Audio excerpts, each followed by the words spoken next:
கண்மூடி கண்மூடி போனால் மண்மூடி போயிடுவோம். அப்போ இறைவன் எங்கே இருக்கிறான்னு கண்டு நம்ம வந்து தரிசிக்கணும். அதுதான் நம்ம வந்து இந்த பிறவியினுடைய பயன். அவர் நமக்குள்ளே இருக்காருன்னு சொல்லிட்டேன். அவரை வெளிமுகமாக தேடக்கூடாது, உள்முகமாக தேடணும். உள்முகமாக தேடணும்னா அது பாருங்கள், அந்த ஃபோட்டோவை பாருங்கள். சாமி வந்து எப்படி தன்னைத்தானே பார்க்கறது, தன்னைத்தானே அறியுறது. இதுதான் உள்முகமான தேடல்.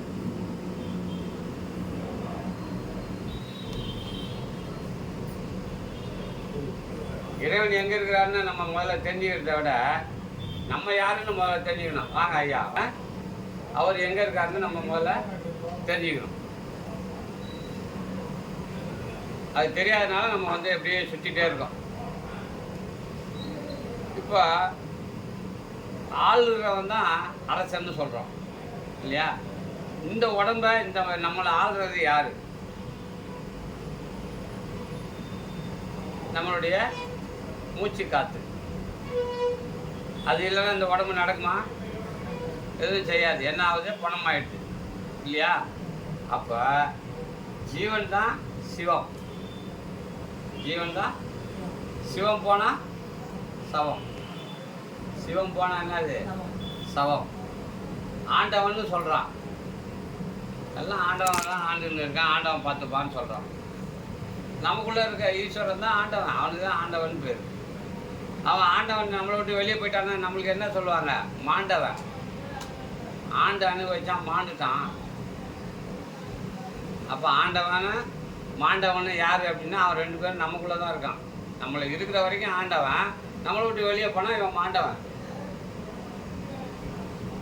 அப்போ ஈஸ்வரனாக இருக்கிற பொருள் என்ன? இது காற்று. இந்த உடம்பு அழியாமல் காற்று இருக்கிறது யாரு? காற்று. அதுக்குதான் அதுக்கு காற்றுன்னு பேர் வச்சான்.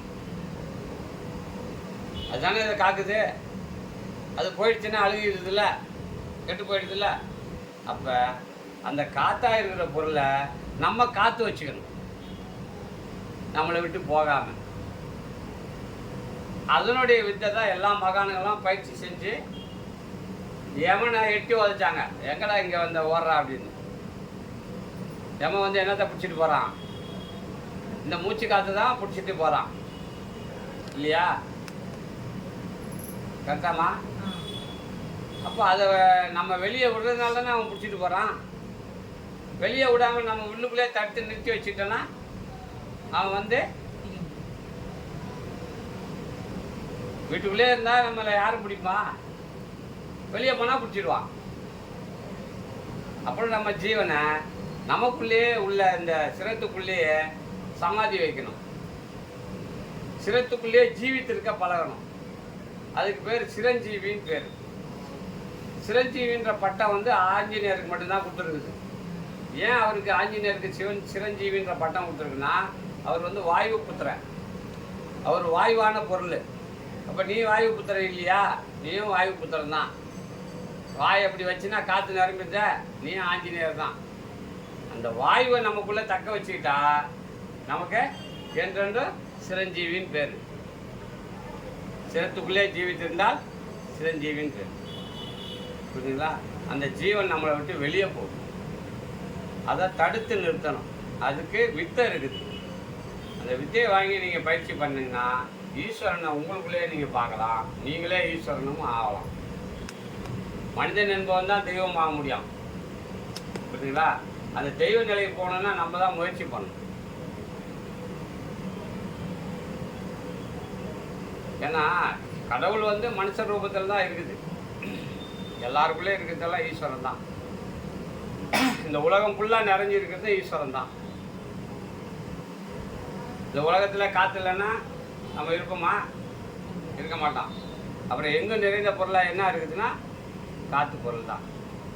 அதுதான் இந்த பிரபஞ்சத்தை நம்மளையும் காக்குது. அதுதான் இந்த உலகத்தையும் நம்மளையும் படைச்சது. 84 லட்சம் ஜீவராசி இருக்குதுன்றா. 84 லட்சம் ஜீவராசி இவனோட அனுகிரகத்தில் தான் வாழுது. அவனின்றி அணுவும் அசையாது. அவன்னா யாரு? ஈசன். காற்று. காற்று இல்லைன்னா இந்த உடம்பு அசையுமா? அசையாது. அணுவுக்கும் அணுவாய் அப்பாலுக்கும் அப்பால் கண்முற்று நின்று அப்படின்னு சொல்லுது. அப்போ அணுன்றது கண்ணுக்கே தெரியாது, அதையும் இயக்குறாரு.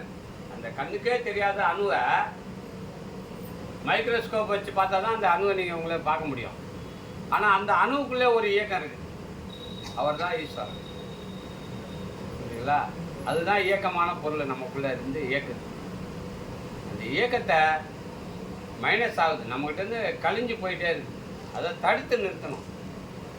பயிற்சி மூலமாக வித்தை வாங்கி பயிற்சி பண்ணிங்கன்னா ஈஸ்வரனை உங்களுக்குள்ளே நீங்கள் பார்க்கலாம். இந்த மாதிரி நம்ம வந்து ருத்ராட்சம் போட்டோ பட்டை அடித்தோ ஊர் ஊராக சுற்றியோ ஈஸ்வரனை பார்க்க முடியாது, நம்ம அந்த நிலைக்கும் போக முடியாது. இதெல்லாம் வீண் வரையும், வீணான செலவு, வீணான சுத்தல். இருக்கும் இடத்தை விட்டு இல்லாத இடம் தேடி எங்கெங்க ஏன் அலையணும்? புரியுதுங்களா? இந்த ருத்ராட்சம் போடுறதுனாலையோ இந்த கயிறை வாங்கி கட்டிக்கிறதுனாலையோ நம்ம ஜீவனுக்கு மோட்சம் கிடைக்குமானா கிடைக்காது. புரியுதுங்களா? ஜீவனை வெளியில் போகாமல் கட்டணும். அப்படி எவன் கட்டுறானோ அவனுக்கு மோட்சம் கிடைக்கும், அவன் ஈஸ்வர தன்மை அடையலாம். புரியுதுங்களா? இந்த கொட்டை போடுறதுனாலையோ பட்டை போடுறதுனாலையெல்லாம் நம்ம வந்து அந்த நிலைக்கு நம்ம போக முடியாது.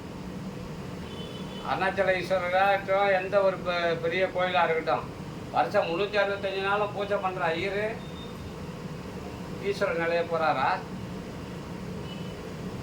நம்மளை போல தானே இருக்காரு. அம்மா அந்த மாதிரி நிலைக்கு போகணுன்னா என்ன பண்ணணும்? அந்த மாதிரி நிலைக்கு யார் போனாங்களோ அவங்க போன வழியில் நம்ம போகணும். அப்போ சாமி சிவானந்த பரமஹம்சர் இந்த வித்தை கொடுத்துருக்காரு, சித்த வித்தைன்ற பயிற்சியை இந்த உலகத்துக்கு கொடுத்துருக்காரு. அதை வாங்கி யாரெல்லாம் பயிற்சி பண்ணுறாங்களோ அவங்களுக்கு மோட்சம் கண்டிப்பாக கிடைக்கும். புரியுதுங்களா? அந்த பயிற்சி பண்ணால் மட்டும்தான் மோட்சம் கிடைக்கும், மற்றபடி அது பண்ணலைன்னா கிடைக்காது. இவங்களாம் சொல்லிக்க வேண்டியதான், அண்ணா சிவலோக பதவி அடைஞ்சு விட்டார். அங்கெல்லாம் ஒரு பதவி அடைய முடியாது, அவர் செத்துட்டார், ஜீவனை செலவழிச்சிட்டார். சிவம் போனால் சவமாயிட்டார், அவ்வளோதான். புரியுதுங்களா? சவமான அதை எடுத்து அடக்கம் பண்ணால் அது என்ன ஆகும்? பூமிக்கு உரமாக மாறிடும்.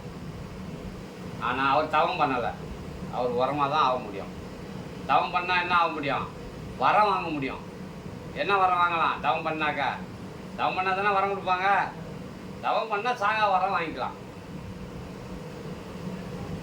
சாகாது இருப்பதற்கு வாகாக ஒரு கல்வி வகுத்தறி நீ கண்மனமே. அப்ப சாகாது இருக்கிறதுக்கு நம்ம படிக்கணும். இப்ப நாம ஒவ்வொரு நாளும் செத்து செத்து பொழைச்சின்னு இருக்கிறோம். அதுதான் உண்மையான இறை வழிபாடு, இறைவனை தேடுது. புரியுதுங்களா?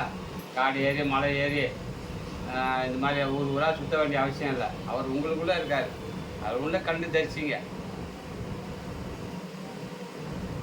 இதுதான் நம்ம சொல்ல வேண்டியது. உங்களுக்கு வேறு ஏதாவது சந்தேகம் இருக்குதா? இறைவனை பற்றி நான்